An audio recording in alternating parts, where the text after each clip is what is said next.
Muy buenas noches. Empezamos con dos anuncios que pueden servir para regocijarse o lamentarse. Esta semana este programa cumple 20 años, la primera, y la segunda es que tenemos deseos de seguir en el 2020. Vamos a ver si lo logramos. Dicho esto, otra buena noticia, porque hace apenas 2 meses parecía que los populismos de derecha estaban galopando con total libertad por el planeta, vamos, y que ocupaban todos los espacios y que se cerraban los resquicios para la democracia han bastado un mes, menos de un mes tal vez, para que haya una reacción de las instituciones y los políticos y ciudadanos que quieren las reglas democráticas. Primero Italia, después Gran Bretaña y finalmente Estados Unidos con Donald Trump. En los 3 casos aparecen personajes e instituciones que dicen basta y va para afuera Salvini, y en Inglaterra la Suprema Corte frena a Johnson y lo obliga a reabrir el Parlamento, y la salida de Inglaterra de la Unión Europea todavía no es un hecho consumado, posiblemente sí, posiblemente no.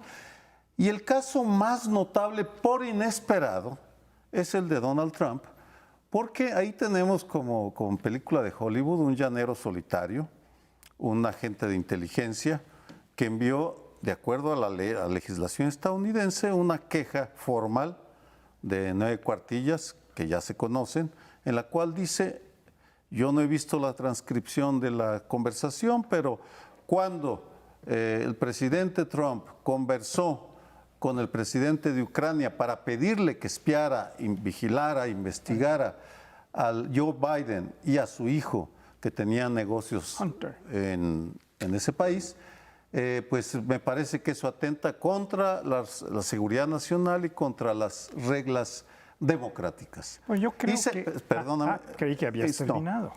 En el trasfondo está una reivindicación de quienes están dispuestos a tomar riesgos personales y arriesgar carreras para frenar comportamientos impropios de los gobernantes, y sobre todo la capacidad que están teniendo estos países, y me incluyo a México, de ofrecer una enorme cantidad de información, de transparentar los hechos para que cada quien tome su decisión.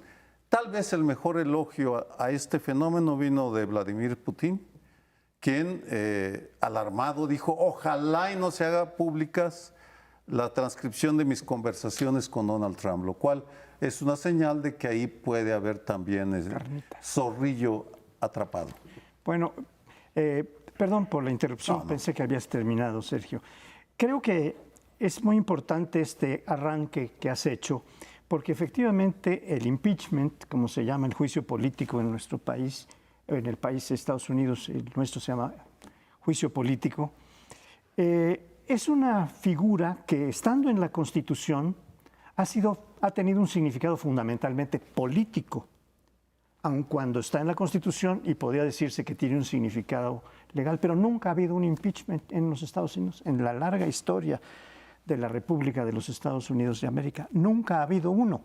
Cuando iba a darse uno, que fue en el tiempo de Nixon, a punto ya de decidirse, Nixon decidió renunciar, y entonces no se dio la hipótesis de que fuera desaforado y destituido de su cargo, lo cual ya venía aparentemente, pero también lo intentaron con Clinton, pero nunca se ha dado finalmente.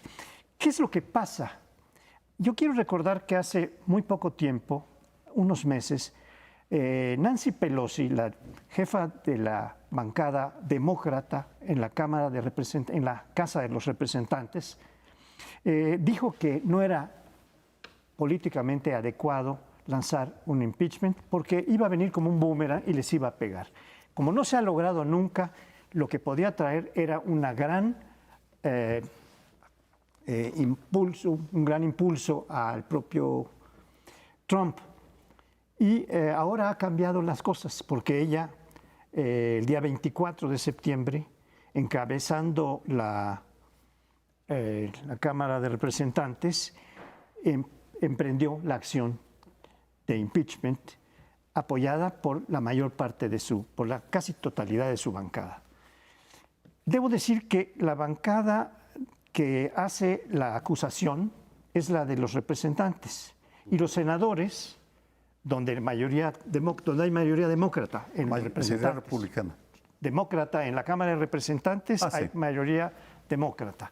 Y en la Cámara de Senadores, que es la que hace el juicio, se llama la Tribuna de Sentencia, tienen mayoría los de republicanos, por lo cual se ve muy difícil que pueda proceder. Y sin embargo, ha habido algunas señas de varios senadores y de políticos republicanos que ya están dudando de seguir apoyando a Trump después de estos elementos que tú dabas en relación con Ucrania y la investigación a John Biden. Sí, y el hecho de que el Senado sea quien se pronuncia le da el carácter, como decías tú perfectamente, mucho más político que jurídico al asunto. Pero es muy interesante el enfoque que le da Sergio, porque por un lado tienes efectivamente una Cámara que ahora empieza la investigación por una conversación que es absolutamente humillante. O sea, la transcripción te habla de un individuo, el presidente de los Estados Unidos, absolutamente dominante, que le dice a un individuo absolutamente servil, que es el presidente de Ucrania: a ver, te encargo este tema. Y él le dice: no se preocupe, presidente, yo tengo mayoría en el Congreso y el fiscal que vamos a tener va a ser... mi fiscal. Creo que es mujer. Va a estar a modo, o sea, usted no se preocupe. O sea, como si le estuviera hablando el dueño de la compañía al más simple de sus empleados, una cosa absolutamente humillante. Y abre entonces, ahora lo que piden los demócratas es: oiga, queremos saber qué demonios habló con Putin. Si usted hablaba así con el de Ucrania, vamos a ver quién manda en la relación ¿cómo se llama? Putin-Trump, que incluye, según cosas que ha aportado Bob Woodward en su libro, ya sabemos parte de la conversación, que incluye desde detalles pornográficos hasta pues cuestiones de todo tipo. En fin, como no lo conocemos, no me pronuncio más sobre ello. Retomo lo que dice Sergio: sí hay una rebelión por parte de sectores de la sociedad e instituciones que están diciendo: hasta aquí podemos llegar con estos excesos. Apunto uno más a los que tú ponías sobre la mesa. Austria votó el día de ayer. Claro. Y después de un escándalo de una extrema derecha que es sonora, vocal y gritona, pues resulta que los agarraron en corrupción. Hubo votación y los austriacos los mandaron abajo. O sea, gana el partido que estaba gobernando, no estaba directamente vinculado con la corrupción, pero suben los verdes. O sea, el premio que se llaman en Austria. O sea, hay una reacción también por parte de la gente diciendo: a ver, una cosa es que nos divierta un poco su guión populista tradicional, y otra cosa es que tengamos que llegar al final. Un último apunte: me preocupó enormemente el discurso de Trump en la Asamblea de Naciones Unidas diciendo: hoy los patriotas, dicho en voz del presidente de Estados Unidos, me parece muy grave, son los que hacemos política responsable, no los globalistas. Espero que haya también una reacción de los globalistas diciendo: oiga, más allá de las políticas nacionales, la defensa del planeta y los grandes valores de la humanidad son también algo por lo que vale la pena luchar.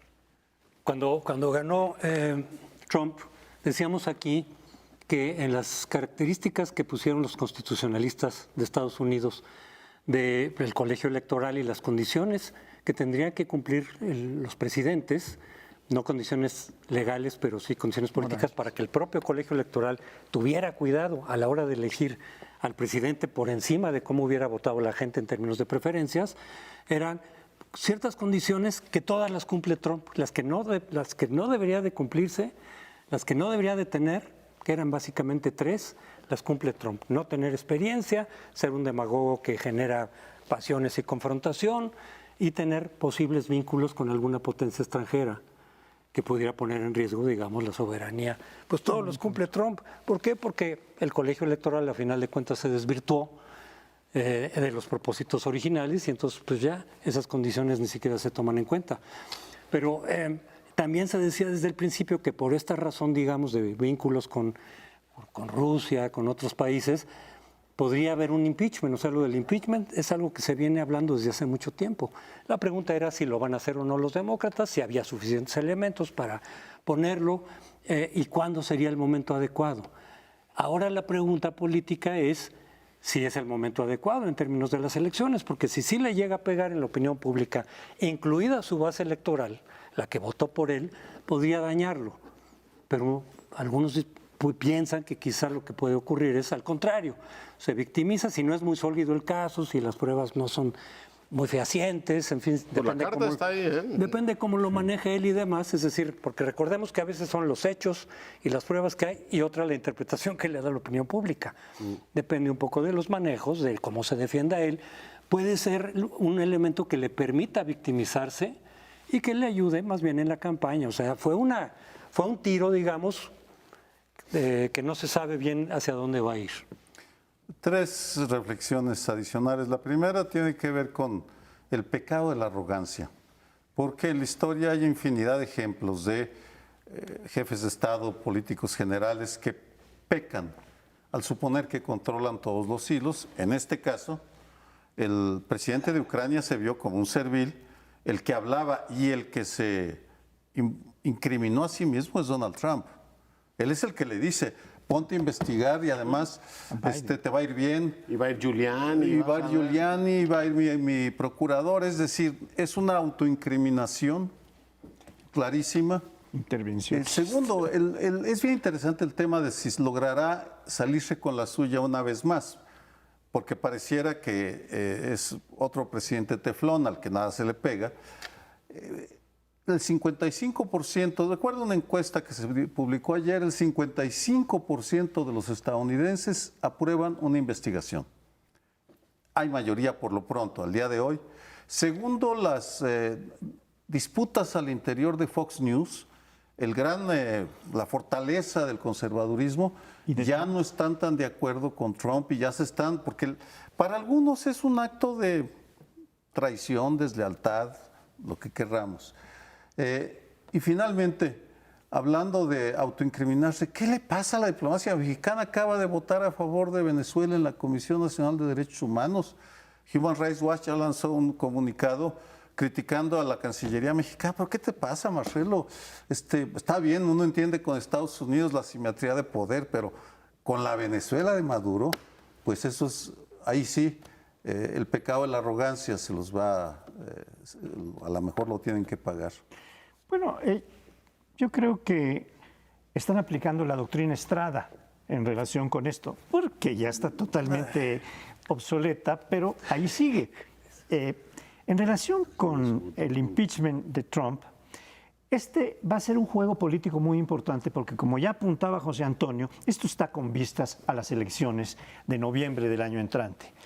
Si le sale bien la jugada a los demócratas, nada más con la pura investigación que empieza a aflorar una serie de irregularidades que pueden llegar a ser delitos.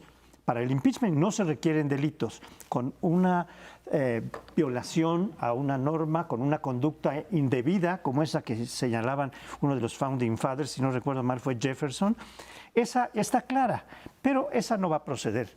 Lo que va a proceder son que surjan de la investigación que el impeachment implica una serie de daños a Trump que muestren su calidad de bestial y que pone a los Estados Unidos ante la vergüenza planetaria, ¿no? Yo espero que los americanos reaccionen como cualquier demócrata reaccionaría. O sea, además de todo lo que oímos, en el fondo, ¿qué palpita? Tú tienes un presidente que le llama a otro, le dice, échame una mano para descarrilar a este que vamos a proceso electoral. O sea, trasladémoslo al ámbito mexicano. O sea, que el presidente le hablara a otro presidente, échame una mano para descarrilar a otro candidato. Digo, lo del al que va más adelante. Lo del desafuero es de niños de pecho, ¿no? Es decir, aquí tienes una utilización absolutamente facciosa del poder del presidente para intervenir en un proceso electoral. Y hablando de la arrogancia, me quedo con un libro que me recomendó Bernardo Sepúlveda, que se llama El tirano, que es la lectura o la relectura de Shakespeare. No nombra nunca a Trump, pero buena parte de las arrogancias, de los desplantes, te recuerda al Ricardo III. O sea, leer la política de hoy a los ojos de Shakespeare es una delicia el libro y es ¿Recuerdas el nombre del revelador. autor? Greenblatt. Greenblatt. Y es El tirano el libro. Excelente recomendación, porque sí, estamos viviendo tiempos muy convulsos, pero apasionantes para la historia mundial. Nos tenemos que ir, regresamos. En días pasados se siguen acumulando denuncias en contra de Manuel Bartlett, ahora en relación con varias empresas de las que él, sus hijos o uno de sus hijos y lo que sería su concubina, que es una figura también que en algunas partes de la ley aparece, otras no, forman parte y él tendría que, en principio, o esa es parte de la denuncia, tendría que haber informado en sus declaraciones porque puede haber conflicto de intereses, patrimonio, que no está declarado adecuadamente. Y eso que ha sido muy criticado en Morena y que en algunos casos, por ejemplo, Rosario Robles, parte de las acusaciones e imputaciones que se le está haciendo, a reserva de que pueden venir otras más y que están trabajando otras más, es eso, ¿no? El no declarar adecuadamente tu patrimonio o conflictos de intereses. Eso, pues ahora con Bartlett vamos a ver qué sucede, porque hay un ánimo de protegerlo. Eso de entrada ya lo vimos. De las declaraciones del propio López Obrador, quien en algún momento, hace años, en algún libro, habló de la corrupción de Bartlett y ahora dice que le tiene plena confianza, que desde luego son ataques de los conservadores, como todo lo que es fuera de la línea obradorista son los conservadores, los que quieren derrocar su gobierno, etcétera. Entonces hay un halo de protección que a muchos les recuerda cuando lo de la Casa Blanca, que se le dio una directriz a la Secretaría de la Función Pública de por dónde tenía que salir la conclusión de esa investigación, o sea, exoneración. Entonces dicen, no va a pasar ahora lo mismo, porque el problema institucional es de que la Función Pública que dice, sí, sí, vamos a investigar, pues depende del Ejecutivo. Y parece que también la investigación correrá por parte de la fiscal anticorrupción, cuyo esposo es cercano a Bartlett y trabaja creo que con él hoy como asesor o algo. Entonces, y además es parte del Ejecutivo, donde además las autonomías se han ido mermando, las autonomías institucionales. Entonces tenemos el mismo problema que hemos dicho desde hace mucho tiempo, de que de pronto es juez y parte en el mismo caso, es decir, el Ejecutivo es juez y parte.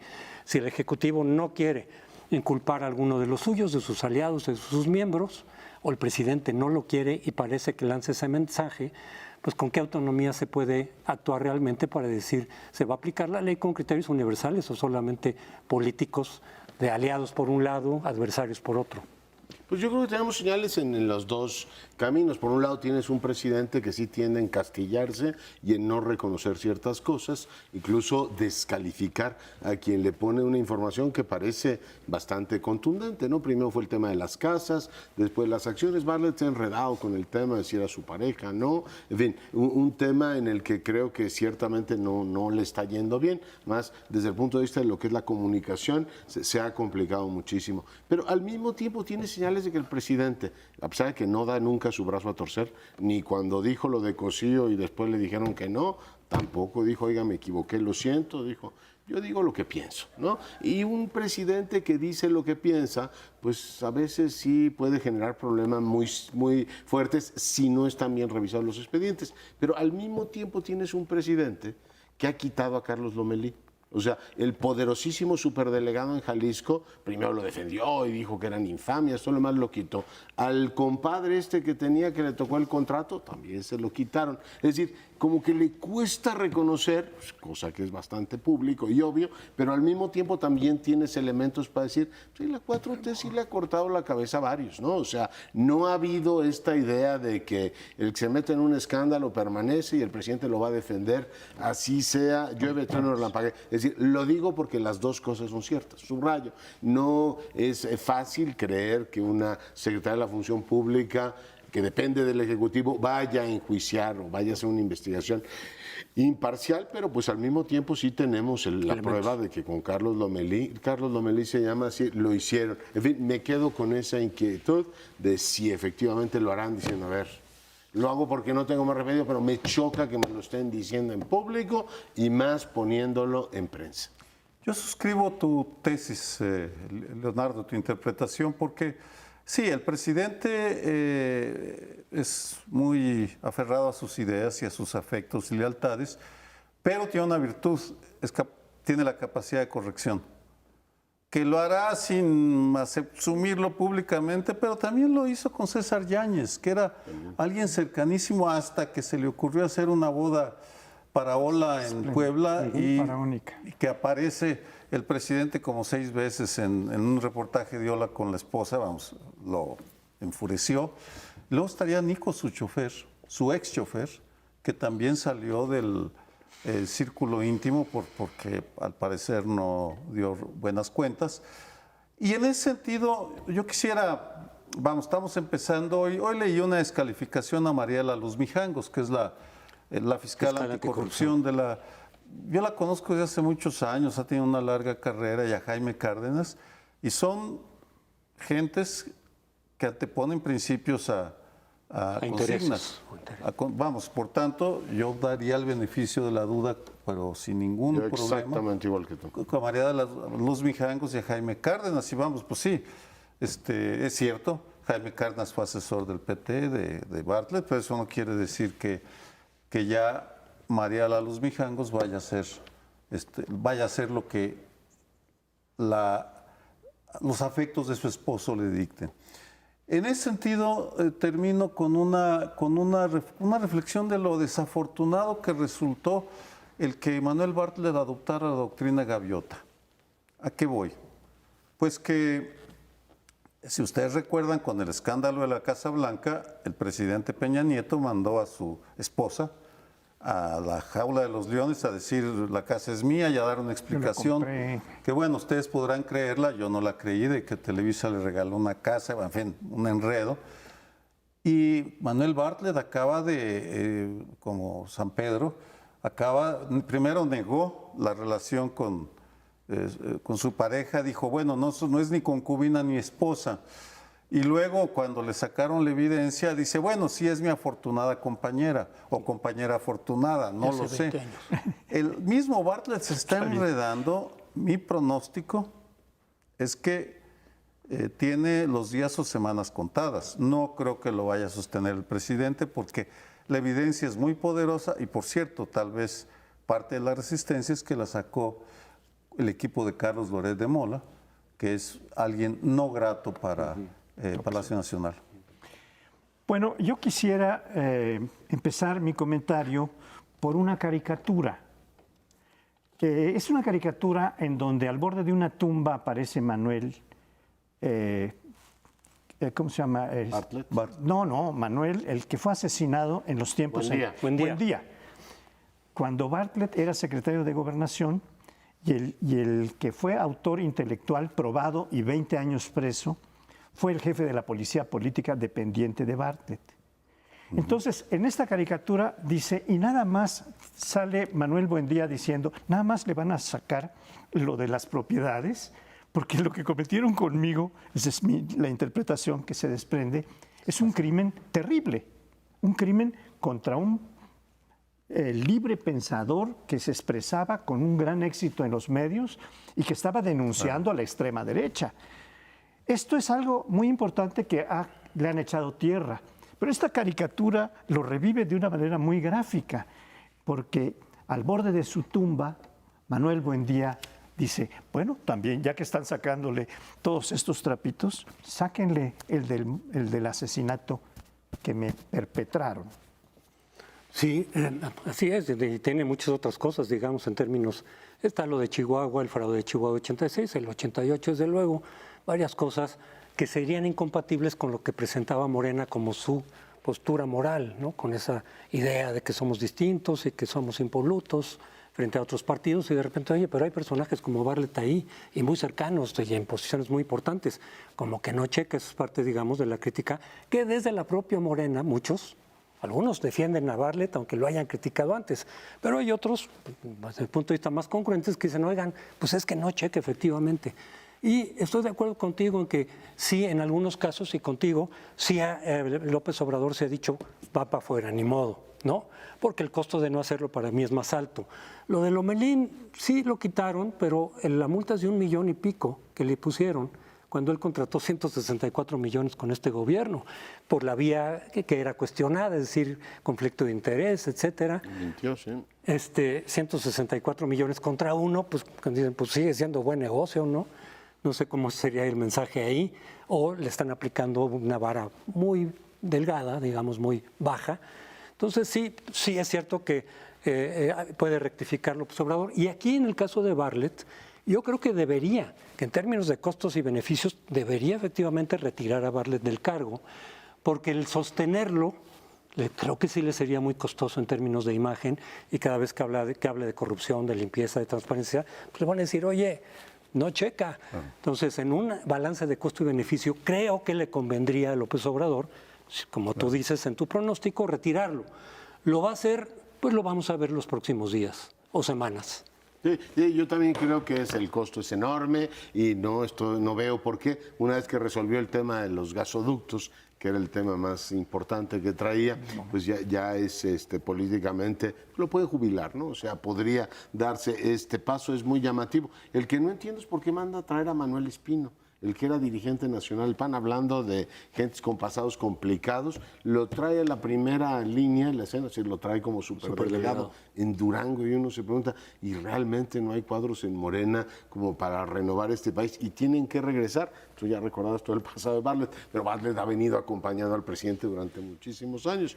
Pero Espino, que yo recuerdo, andaba en Movimiento Ciudadano y se le juntó al presidente en los últimos tiempos. Es decir, no me explico por qué hace esa ensalada de gente que pues claramente no está ahí ni con una visión filosófica de gran transformación. Son políticos profesionales, están viendo a ver dónde se acomodan. Para mí, un misterio. Hay dos posibles explicaciones, una mística. Manuel Espino tuvo una revelación hace algunos meses y se imaginó que la gloria se ganaba a través de la Cuarta Transformación. Esa es una explicación. La otra es más ramplona, más pragmática, pero me parece más apegada a la realidad. Es el norte, y el norte se le atraganta a Morena, y meter a un duranguense, un cuadro en Durango como cuña para enfrentarse al PAN, porque toda esa franja de Tamaulipas hasta Sonora por el PAN. Está controlada por el PRIAN. Por el PRIAN. Porque el Sonora es PRI. Sonora es PRI, Coahuila es PRI. Pero en todo caso es el norte conservador que tal vez quieren recuperar. Y bueno, pues si se aparece Espino, se pusieron a Cuauhtémoc Blanco, pues ¿por qué no van a poner Espino? Fue presidente del PAN, ¿no? En algún momento. Sí, fue presidente del PAN. En 2006. 2006, ni más ni menos. Y él dijo que él había acompañado y él había hecho. Y López Obrador y salió de la criticó. presidencia de Fox con un escandalazo, ¿se acuerdan? Y hay algo muy escandaloso. Anoche amaneció muerto el chofer de Manuel Espino. Dicen que es suicidio, pero todavía no está resuelto. ¿Hay alguna conexión con esto o ninguna? Bueno, pero hay que recordar que Espino estuvo antes de la campaña, se sumó con Morena, no sé qué le ofreció, dice que votos, él manejaba 1 millón de votos y todo, entonces ya estaba. Y no me extraña entonces que de pronto pongan Espino, pero no sé si esto tenga que ver en el momento. En la decisión creo que en cualquier momento le iban a dar algo a Manuel Espino. Pero vamos al siguiente segmento. La disputa por la dirección de Morena es la que ha gestionado una especie de sainete, de jaloneo entre los distintos aspirantes y sus seguidores. Esto no es nada nuevo. En realidad Morena en gran medida viene del PRD, que se caracterizó por ser el partido de las muchas tribus. Y ahora estamos viendo que también se ha trasladado a Morena la existencia de tribus. Hay 4 aspirantes, los cuales han tenido distintas actuaciones, pero están todos muy metidos en la ortodoxia de lo que ha sido Morena, aparentemente. La actual dirigente del partido, que es Jenko Polensky, que quiere reelegirse o que quiere quedar por un nuevo periodo al frente del partido. Berta Luján, que ha sido la gente más cercana a López Obrador probablemente, hasta hace poco presidenta del Consejo Nacional de Morena. Está Mario Delgado, coordinador todavía de la bancada de Morena en la Cámara de Diputados, y está Díaz Durán. Alejandro Rojas Díaz Durán. Bueno, 3 de ellos no están de acuerdo con una propuesta que acaba de hacer el presidente. El presidente el presidente de la República, que es el verdadero jefe del partido, dijo que había que hacer esto por encuestas. Y este es un procedimiento que no está previsto en los estatutos. ¿Qué está previsto por los estatutos? O se hace elección directa o se hace por consejo, por el Consejo Nacional que presidía Berta Luján. Por lo cual se indicaba que ella iba a ser la siguiente jefe del partido. ¿Qué es lo que dice Berta Luján? Dice, no, lo que tiene que hacerse es lo que dice la ley. No se puede estar cambiando, y en eso creo que tiene razón Berta Luján, no se puede estar cambiando en pleno proceso, a la mitad del río, la norma de cómo se va a procesar algo. Porque es hacer una ley ad hoc, cuando una norma hay que hacerla en términos generales y abstractos para que después se procese. En fin, este es el tema que está corriendo porque están agarrándose de los cabellos los 4 candidatos, pero sobre todo algunos que son más papistas del Papa. Y yo termino con esto. Hace poco López Obrador dijo, está metiéndose en Morena, un partido al que yo quiero mucho, una serie de escaladores, de gente sin escrúpulos, sin valores.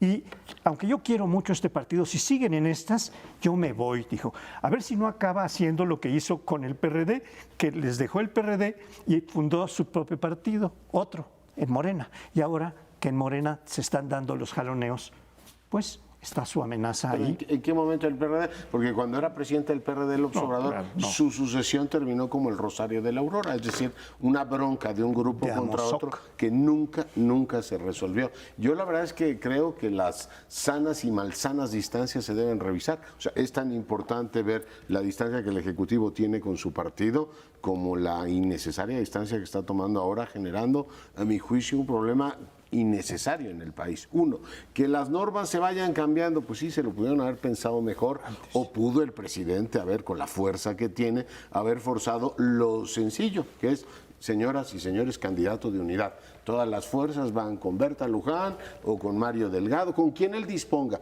pero generar las condiciones para una candidatura de unidad, que eso sí lo prevén los estatutos. Luego, abres la posibilidad tú en reunión con los diputados diciendo, pues ¿y por qué no hacen una encuesta? Pues entre otras cosas porque no se puede y porque están mucho más placeados Jacob y Delgado que efectivamente Alejandro Rojas y Berta. Entonces Berta y Alejandro no ganan una encuesta ni en su casa. O sea, son mucho más conocidos públicamente estos. La siguiente pregunta sería, bueno, ¿cómo vas a hacer una encuesta o una participación de los afiliados si se están peleando por un número miserable, que son 400,000 de diferencia? Yo digo, oiga, pues sí está muy fuerte que digas que tienes 2.700.000 un padrón y el otro dice que tiene 3.100.000. O sea, si fueran 27 aún dices, pero 400,000 sí hay elementos como para decir que es un desastre administrativo Morena. Y subrayo, para mí es incomprensible que el jefe del Estado, que es el jefe naturpolítico de ese partido, no marque y diga, a ver, señores, déjense de tonterías, esto va por aquí, ¿no? Yo no lo entiendo. Sí, parte del problema que está surgiendo en Morena es que las acusaciones vienen de adentro. Porque cuando surgen acusaciones, por ejemplo, de uso de los programas sociales electoral que pudiera haber de afuera, pues son los conservadores, ya sabemos, ¿no? Que se le pasan viendo a ver cómo critican, inventan, son fake news, pero aquí vienen de adentro. Entonces, adentro están diciendo, lo del padrón está mal, fueron manipulados, lo de los programas sociales, los servidores de la nación, que de pronto hacen programas sociales, allá hay una demanda en el INE sobre el uso de estos servidores de la nación con el nombre de López Obrador. Es una forma de propaganda personalizada, partidizada, de programas sociales gubernamentales.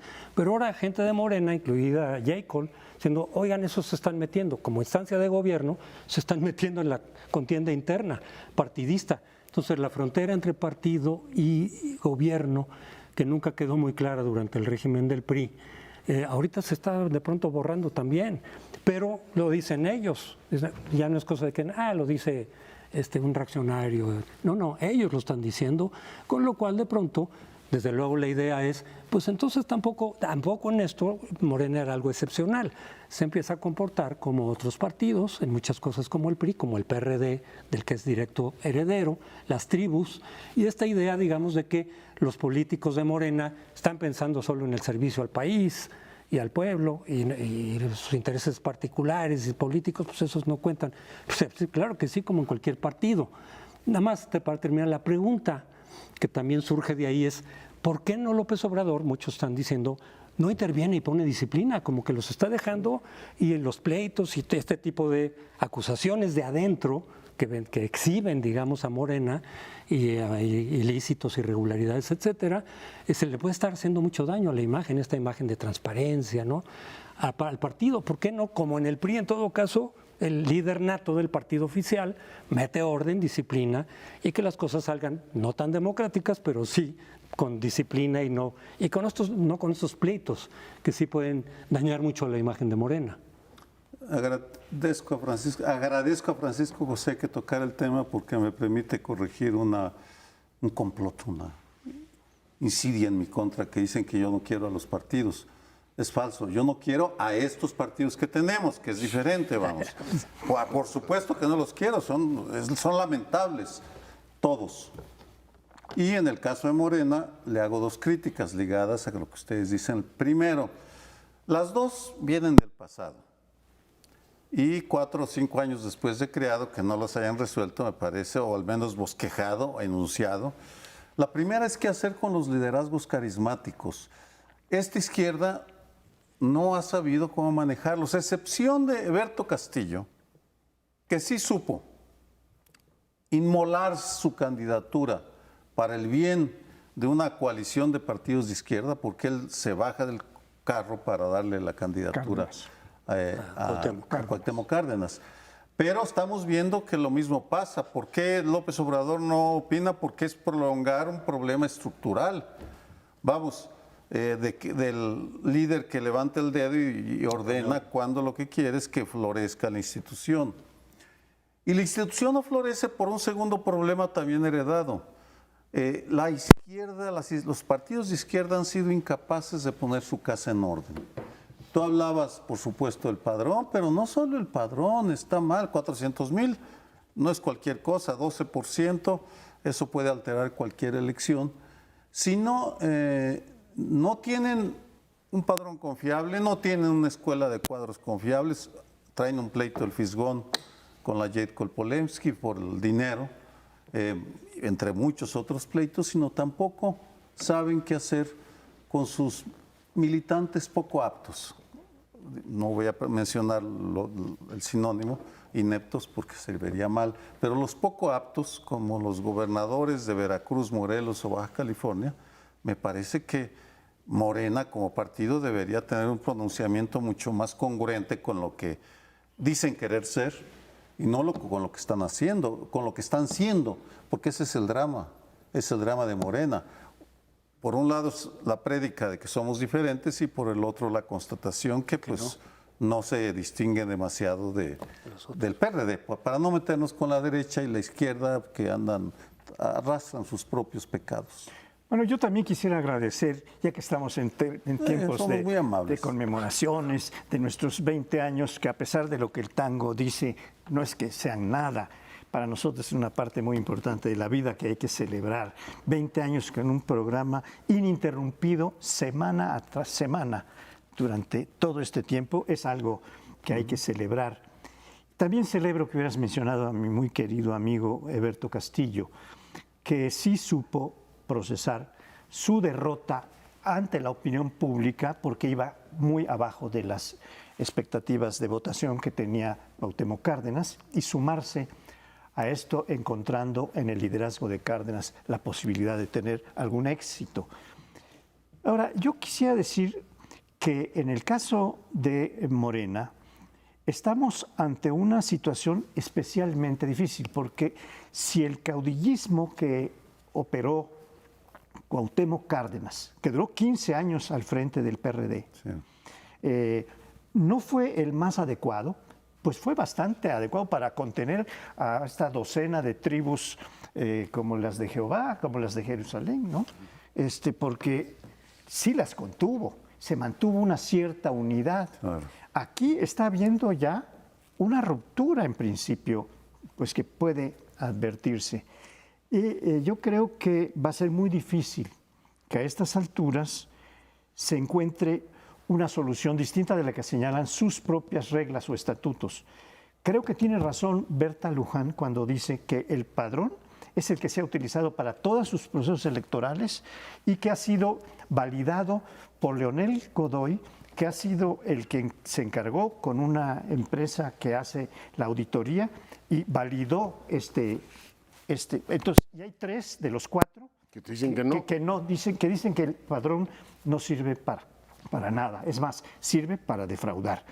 Y Solo Berta Luján está sosteniendo que el padrón es conveniente. En fin, estamos en este tema a punto de concluir el tiempo. Nos vamos a un próximo bloque. Bueno, y en los últimos tiempos un grupo de anarquistas, los llaman unos, conservadores otros, han aparecido en manifestaciones, por ejemplo, de las feministas, aparecieron también en la manifestación de Ayotzinapa, ambas eran, en este caso, reivindicativas de dos episodios muy importantes, la violencia contra las mujeres y Ayotzinapa, y estos se dedicaron a destruir, pues, vidrieras, a destruir hoteles, en fin, generar caos y, evidentemente, los organizadores de las marchas se han deslindado de ellos. Ahora viene la del 2 de octubre y hay inquietud, y el presidente hablaba de ese asunto, de cómo contener precisamente estos grupos, cómo aislar una protesta que es legítima, una remembranza de lo que ocurrió en este país hace algunos años, sin que se convierta efectivamente en una especie de batalla campal. Los comerciantes están inquietos, ya tuvimos un conato de confrontación en la marcha de Ayotzinapa, donde los comerciantes de Madero salieron y dijeron, aquí no entran a destruir nuestros comercios. En fin, yo espero que por supuesto este asunto no crezca, pero la pregunta que dejo sobre la mesa es, ¿cómo puede defender una democracia la pues libre expresión de las manifestaciones, además un gobierno que es abierto y simpatizante con algunas de las causas que efectivamente se están dando, con estos grupos que aparecen en coyunturas específicas y que generan un enorme daño? Hace algunas semanas platicaba yo aquí con ustedes y les preguntaba, ¿por qué no tenemos un censo de los porros, ¿no? Una especie de, no sé si el órgano de inteligencia federal o local se dedicara a revisar de parte de quién viene toda esta gente? Se lo preguntaba también La Jornada en el editorial que tienen en la contraportada, diciendo, bueno, ¿y de parte de quién vienen estos grupos a destabilizar? Ahora estás más pendiente de cómo van a actuar el 2 de octubre que de la propia marcha. En fin, ¿cómo lo ven? Lo veo como la incapacidad que tiene esta izquierda, la de Morena, de asumirse como gobierno. No acaban de entender un hecho fundamental, o dos hechos fundamentales. El primero es que es normal que en una democracia choquen múltiples derechos. En el caso de una manifestación iban quienes protestaban para recordar la desaparición de 43 estudiantes, y también iban quienes consideran, anarquistas se llaman, que el uso de la violencia está justificada ante un Estado que consideran ilegítimo. Bueno, ahí se da un choque que también afecta a los propietarios de las empresas, algunas de ellas culturales, Gandhi, vamos, ¿qué tiene que ver Gandhi con el Estado opresor? Vamos, es una de las grandes librerías de nuestro país, promotoras de la cultura. Y la solución siempre está en que corresponde al Estado dirimir estos choques. El Estado en su sentido más amplio, no el gobierno de López Obrador, el Estado dirimir estas diferencias y decidir quién tiene la razón. Y en ese sentido, tanto al gobierno de López Obrador como al de Claudia Sheinbaum se le olvida que por el pacto social original, el Estado, sus gobiernos tienen el monopolio legítimo en el uso de la fuerza y que nadie pretende que repriman, pero sí que contengan, identifiquen y encarcelen cuando sea necesario a quienes ejercen la violencia, porque me parece que lo otro es lanzar la señal de que aquí es la ley del lejano oeste, el que cada quien se defiende como puede y vámonos a las calles a ver quién tiene más golpeadores o más personas agresivas. Por cierto, lo mismo podría aplicarse a la ocupación de casetas de cobro. Incomprensible que lo sigan tolerando. Me parece que a quienes pagamos casetas, bueno, ¿y por qué tenemos que tolerar que se beneficia tal o cual grupo?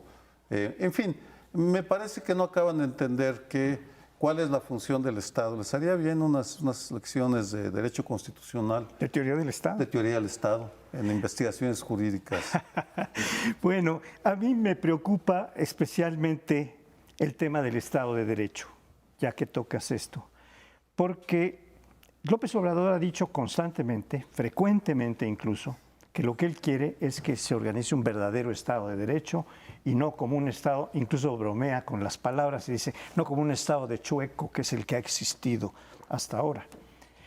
¿Y qué exige el Estado de Derecho? exige que las autoridades cumplan con su tarea.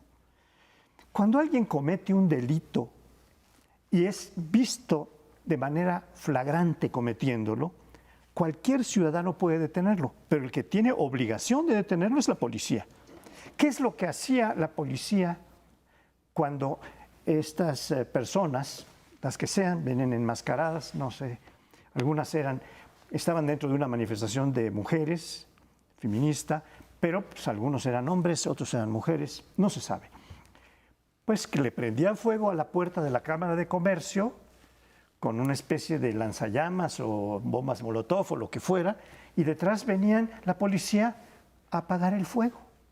¿Es esta la función de la policía en un Estado de Derecho? Apagar el fuego para que siguieran quemando otras cosas como lo hicieron. Entonces, este es un asunto especialmente importante en el gobierno que lleva casi 11 meses o 10 y pico meses en funciones, que no está cumpliendo con sus tareas para hacer un verdadero Estado de Derecho. Sí, y viene la ideologización, digamos, del fenómeno, porque cuando el PRD estaba en la oposición, entonces, cuando habían estos vandalismos, estos infiltrados, que yo sí separo entre los que hacen una manifestación por tal motivo, es decir, no necesariamente son los mismos. Tú no puedes contener a que lleguen grupos ahí a vandalizar, que no sabes ni de dónde salieron, ni tienen nada que ver contigo. Eso es cierto y ha pasado desde hace mucho tiempo. Por lo mismo, cuando el PRD era oposición, la izquierda y demás decían, esos son infiltrados del gobierno para desprestigiar nuestros movimientos y nuestras manifestaciones. Entonces siempre los vándalos eran grupos del gobierno que manejaba eso en el discurso. Ahora que Morena está en el gobierno, ahora son conservadores los vándalos. Cuando en realidad dices, bueno, pues eso sería, sí es importante saber qué grupos sería importante, es decir, qué grupos, quién los paga, para qué intereses. Eso debió de haber estado contemplado en un mapa desde hace mucho tiempo. Entonces sí es importante, pero si no tienen los elementos de decir, es que son conservadores, son los opositores, pues es nada más de ideologización, cuando en todo caso el problema de más fondo es, sean de la ideología que sean anarquistas, sean de izquierda, de derecha, que no dudo que hay, desde luego que hay grupos de derecha también, vándalos y terroristas, etcétera, ¿no? Pues, lo que importa es que el Estado efectivamente pare esos hechos, que protejan a los derechos de terceros, tanto de transeúntes en algún momento, como las empresas, ¿no? Como los comercios que hay alrededor, porque obligan a lo que está ocurriendo, ya lo mencionaban ustedes, a que entonces el Estado no me va a proteger porque para él poner orden es reprimir, en automático no hace ninguna diferenciación. El actual Estado, los actuales gobiernos, tanto de la capital como el federal, ellos dicen, no, es que no, Morena no reprime. No se trata de reprimir, sino poner orden. Nada más mantener el orden para la protección de la ciudadanía en general, de quienes están afectados. Entonces, si dicen, no, el gobierno no me va a proteger, entonces yo me protejo, yo salgo con palos, como ya salieron algunos empresarios a defenderse, y eso te puede ir llevando y escalando la situación en la cual se genere más violencia, que ya cada quien diga, oye, no cuentas con el gobierno para la protección, Tienes tú... que defender. Las autodefensas. Las autodefensas o como se te ocurra. Muy delicado, porque sean conservadores o anarquistas nos deberían decir de dónde vienen, ¿no? Antes quedaba la idea de que pues, vienen de gobernación.